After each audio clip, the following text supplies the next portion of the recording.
എല്ലാവർക്കും അനൂസ് വ്ളോഗിൻ്റെ പുതിയൊരു വീഡിയോയിലേക്ക് സ്വാഗതം. ഇന്ന് നമ്മൾ തയ്യാറാക്കാൻ പോകുന്ന ചട്ടിപ്പത്തിരി അഥവാ കൈപ്പത്തിരി എന്നൊരു പലഹാരമാണ്. പാചകം അറിയാത്തവർക്ക് പോലും വളരെ ഈസിയായി തയ്യാറാക്കാം. പത്തിരിപ്പൊടി കൊണ്ടാണ് കേട്ടോ ഇത് തയ്യാറാക്കുന്നത്. തയ്യാറാക്കാൻ ആവശ്യമുള്ള സാധനങ്ങൾ: കുറച്ച് വാഴയില വേണം, വെളിച്ചെണ്ണ, ഉപ്പ്, കറിവേപ്പില, ചെറിയുള്ളി, ചൂടുവെള്ളം. ഒരു പാത്രത്തിലേക്ക് കുറച്ച് അരിപ്പൊടി ഇട്ട് കൊടുക്കുക. അതിലേക്ക് കുറച്ച് ചെറിയുള്ളി ചതച്ചതും കറിവേപ്പിലയും ഉപ്പും വെള്ളവും ചേർത്ത് കുഴച്ചെടുക്കുക. കുഴച്ചു വെച്ചിരിക്കുന്ന അരിപ്പൊടി ഓരോരോ ഉണ്ടകളാക്കി മാറ്റി വയ്ക്കുക. നമ്മൾ നേരത്തെ കഴുകി വൃത്തിയാക്കി വെച്ചിരിക്കുന്ന വാഴയിലയിൽ ഒരു ചീന്ത എടുക്കുക.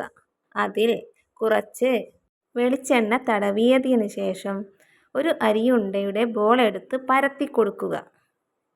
കൈ ഉപയോഗിച്ച് വേണം പരത്താൻ. പരത്തിയതിന് ശേഷം കുറച്ച് വെളിച്ചെണ്ണ മേലെ തടവി കൊടുക്കണം. എന്നിട്ട് ഒരു പാനിലേക്ക് ചൂടായി വരുമ്പോൾ ഇലയിൽ പരത്തിയത് ഇട്ട് കൊടുക്കുക. മറിച്ചിടുമ്പോൾ ശ്രദ്ധിക്കണം, പൊട്ടിപ്പോവാൻ സാധ്യതയുണ്ട്. അപ്പത്തിൻ്റെ രണ്ട് പുറവും മറിച്ചിട്ട് വേണം ഇത് വേവിച്ചെടുക്കാൻ. വെന്ത് വരുമ്പോൾ ഇത് കളർ മാറുന്നതാണ്.